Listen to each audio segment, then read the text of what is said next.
আল্লাহ কি বলেন দেখেন তার কোরআন শরীফে। হ্যাঁ, একটু ভালো করে খেয়াল করে শুনবেন। নিশ্চয়ই, নিশ্চয়ই শব্দের অর্থ কি? Must be, warranty guarantee. আমরা একটা মাল যখন কিনতে যাই তখন বলি ভাই এটা ওয়ারেন্টি গ্যারান্টি আছে? না ভাই, এটা কোনো ওয়ারেন্টি গ্যারান্টি চায় না, মাল ওয়ান টাইম। এটা আপনার 1 বছর যাইতে পারে, আবার 1 ঘন্টা যাইতে পারে, বুঝলেন না? এটা আমরা বলতে পারবো না। তারপরে ভাগ্য টুকা আমরা কিনে আনি অনেক অনেক কিছু সেখানে। কিন্তু এখানে আল্লাহ বলতেছে যে নিশ্চয়ই, মাস্ট বি, অবশ্যই এইগুলো তো আছে। কোথায় আছে? এই যে এগুলো আছে, এগুলো মানে কোরআনে যা আছে এগুলো ওখানে আছে, পূর্ববর্তী গ্রন্থে। নিশ্চয়ই এইগুলো তো আছে পূর্ববর্তী গ্রন্থে। তাহলে সেই পূর্ব গ্রন্থগুলো কী গ্রন্থ? সেগুলো সেগুলো হচ্ছে ইব্রাহিমের গ্রন্থ এবং মুসার গ্রন্থ, ইসাকের গ্রন্থ, ইউনুসের গ্রন্থ, ইত্যাদি ইত্যাদি। এটা আছে কোথায় জানেন? এটা আছে আপনার সূরা আলা আয়াত নম্বর 18, আয়াত নম্বর 19। বুঝা গেছে? অতএব তুমি উপদেশ দাও। নবীকে বলতেছে তুমি তাদেরকে উপদেশ দাও তোমার কিতাব অনুযায়ী। তুমি শুধুমাত্র একজন উপদেষ্টা, তোমার দায়িত্ব শুধু উপদেশ দেওয়া, হেদায়েত করার দায়িত্ব তোমার নয়। তুমি ওদের কর্মবিধায়ক নও। এটা আছে সূরা গাশিয়া আয়াত নম্বর 22। বোঝা গেছে বিষয়টা? এটা এখন আল্লাহ বলতেছে যে আমি মানুষকে সৃষ্টি করেছি জন্ম মৃত্যুর অধীন করে, এবং তাকে জন্ম থেকে মৃত্যু পর্যন্ত নির্দিষ্ট সময় দিছি। হ্যাঁ, এবং তাকে ভালো মন্দের জ্ঞানও দিয়ে দিয়েছি। এখন সে কী করবে না করবে একান্ত তার অভিপ্রায়। সে যা করবে সে তাই পাবে। এখন সে কি করবে সেটা তার একান্ত ব্যক্তিগত ব্যাপার, এটা আমার কিছু যায় আসে না। এইভাবেই প্রকৃতির নিয়মে সৃষ্টিকর্তা পৃথিবীটা পরিচালিত করছে। হ্যাঁ, আপনার কোনো বাধা নাই। আপনি যদি 100টা খুন করেন ভালো কথা, আবার যদি আপনি 1000 লোকের উপকার করেন সেটা আপনার ব্যক্তিগত ব্যাপার। এখন আপনি কি বলবো আর কি, তাই না?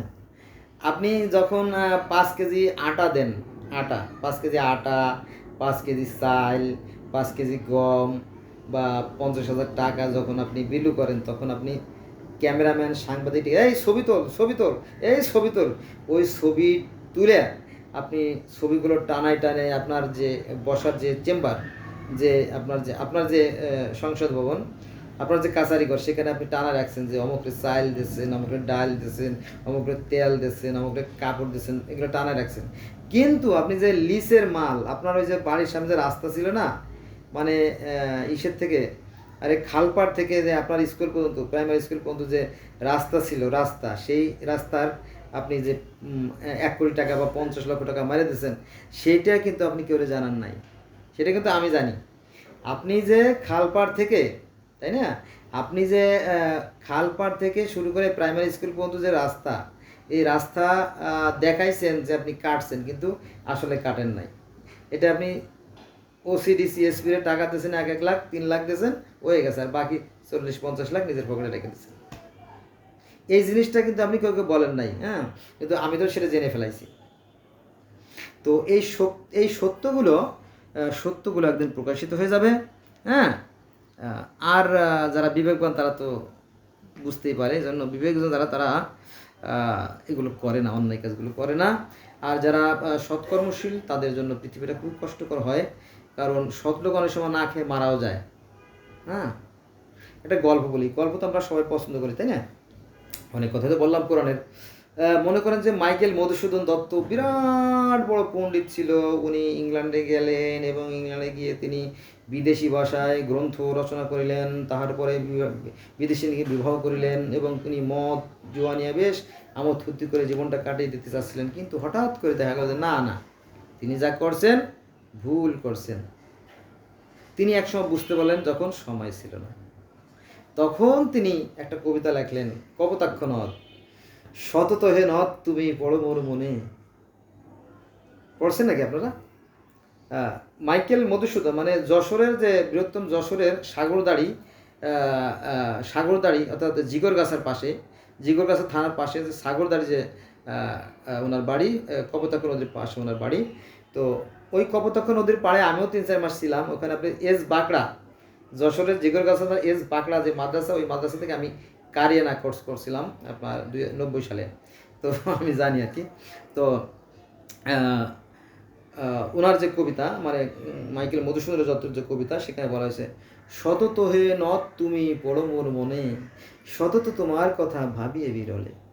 মানে তোমার কথা আমার সেই সুদূর প্রাচীন ইংল্যান্ডে গিয়েও তোমার কথা আমি কি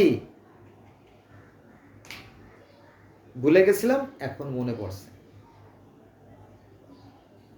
দুগ্ধ মাতৃরূপী তুমি, দুগ্ধ স্রোতরূপী তুমি, দুগ্ধ স্রোতরূপী তুমি মাতৃভূমি স্থান। সেই যে জন্মের পরে সেই যে শৈশবের সেই স্মৃতি জড়িত বা স্মৃতি বিজড়িত যে সেই কপোতাক্ষ নদে সেই স্বচ্ছ পানি, সুপেয় পানি, সেই পানিগুলো তার কাছে আজ সেই মাতৃ দুধের মতোই অমৃত তুল্য মনে হচ্ছে।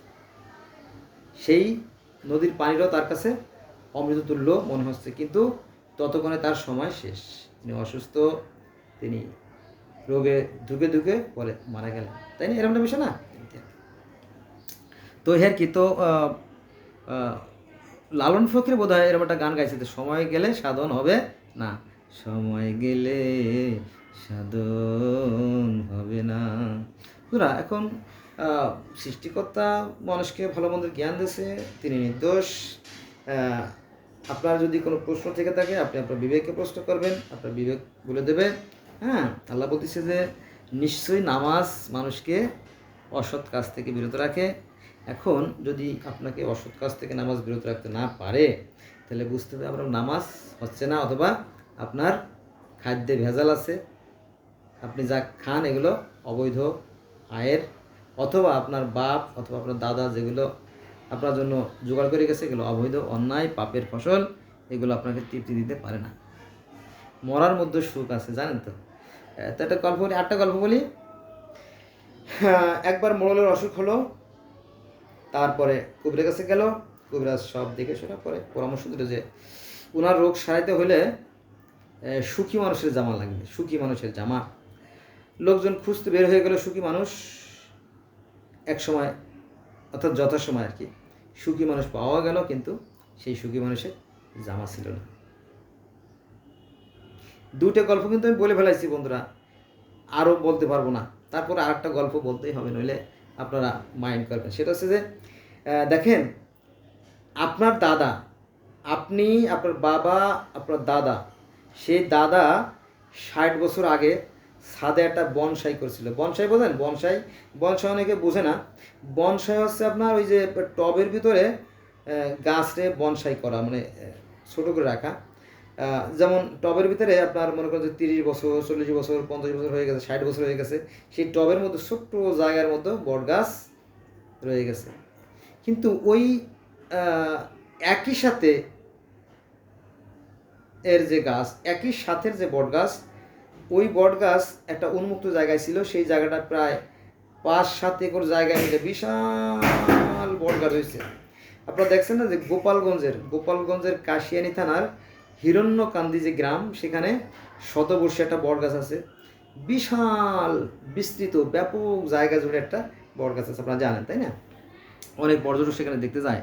তো আমি সেরকম বলতেছি যে একটা বট গাছের উপযুক্ত পরিবেশ পাওয়ার ফলে সে অনেক জায়গা জুড়ে কি বিস্তৃত হয়েছে। আর যেহেতু জায়গা নাই, স্বল্প পরিসরে রাখার কারণে বনসাই হয়ে গেছে, বনসাই হয়ে গেছে। ঠিক আছে, এরকম বিষয়টা আর কি, 2টো বিষয়।